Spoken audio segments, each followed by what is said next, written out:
The next witness is Heidi Brock, Chairman of the Aluminum Association.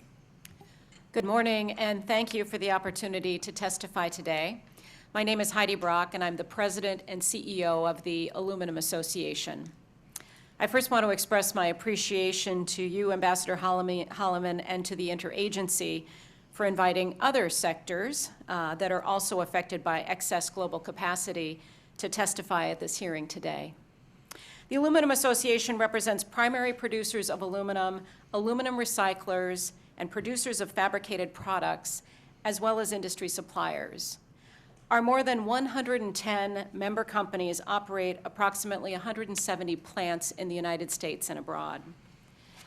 The U.S. aluminum industry employs directly 157,000 workers and an additional 521,000 workers indirectly.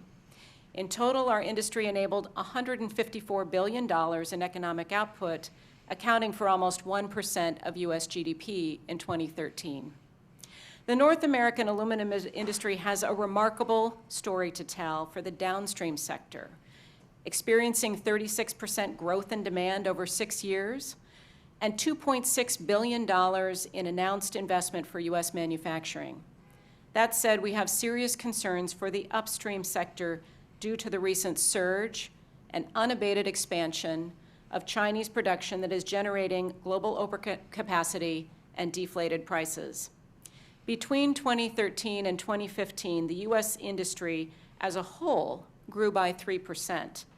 Even our aluminum smelting sector, this at the same time as our aluminum smelting sector contracted by 58%. This is the tale of two industries. Let me get to the point. Excess global capacity and supply in the aluminum industry today is the direct result of a massive surge in aluminum production in China over a short period of time. During the past decade, Chinese aluminum production increased sharply from 10% of global supply to over 55%, while production in the rest of the world remained flat or deflated. China's capacity grew by nearly 12% last year, with plans to increase capacity further in the coming years. This kind of growth is not warranted by conditions in the global marketplace, and certainly not in China. China is building overcapacity while the global industry is making difficult decisions to close or idle aluminum smelters. Jobs lost are nearly 3,500, and primary capacity in the U.S. is down 60%. So why and how is Chinese production and capacity continuing to increase? For years, Chinese government policies and financial support for its aluminum producers have encouraged the massive excess capacity that exists in the market today. For example, one of the largest aluminum producers in China announced in October of 2015 that it would curtail all of the capacity at one of its largest smelters due to low aluminum prices and the resulting losses. But the decision was reversed only a few weeks later when the local government offered significant discounts on critical inputs, such as power, in order to avoid the loss of local jobs. China is exporting its way out of oversupply in its own market, and China's export tax policy is encouraging it.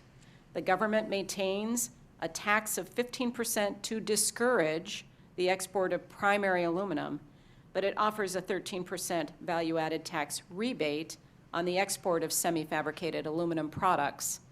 However, major gaps in oversight and enforcement have created opportunities for some Chinese producers to deliberately misclassify primary aluminum as semi-fabricated. These producers, avoid export duties and take fraudulent advantage of the 13% VAT rebate on value-added exports. From 2009 to 2012, U.S. exports of primary aluminum increased at a rate of almost 5% per year. But last year, U.S. export of primary aluminum fell roughly 11%, while at the same time Chinese aluminum imports to the U.S. spiked nearly 31%. The question remains, do we as a country want to rely on China for our aluminum supply? This is why we see urgency to engage on this issue now. we would like to offer 3 suggestions for how the U.S. government can cooperatively engage with the Chinese government to address the capacity misalignment in the aluminum sector. First, we now have a dedicated platform for discussing overcapacity with the Chinese government under the Joint Commission on Commerce and Trade, and an opportunity to construct an agenda for a meeting this year that produces practical, immediate, and meaningful actions to address aluminum capacity in China.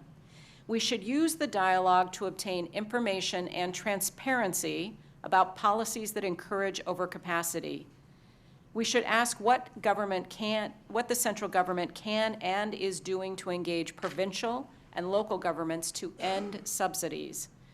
This should include information about state-owned enterprises operating in the aluminum industry, as well as how those enterprises provide the industry with supplies, electric power, and services.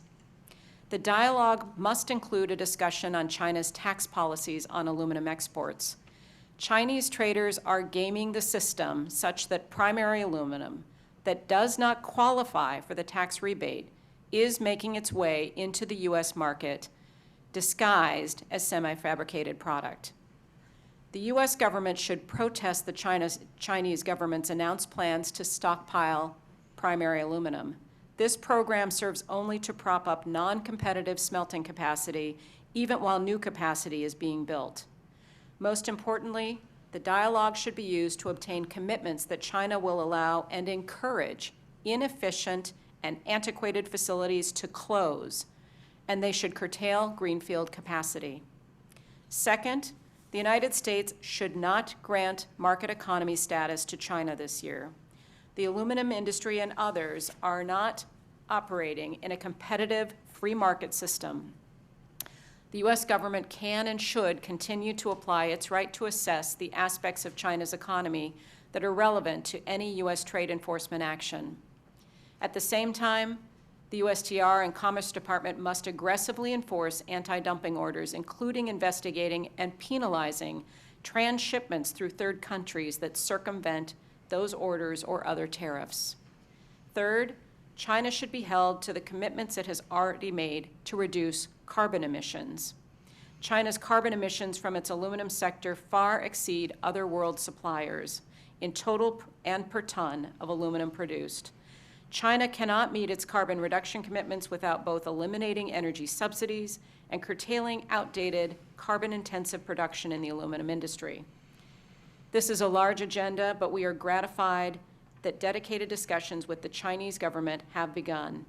Now is the time to engage on these issues seriously affecting the U.S. aluminum industry. On behalf of our members, we thank you for the extensive work by the interagency done to date. We stand ready to work with you. Thank you.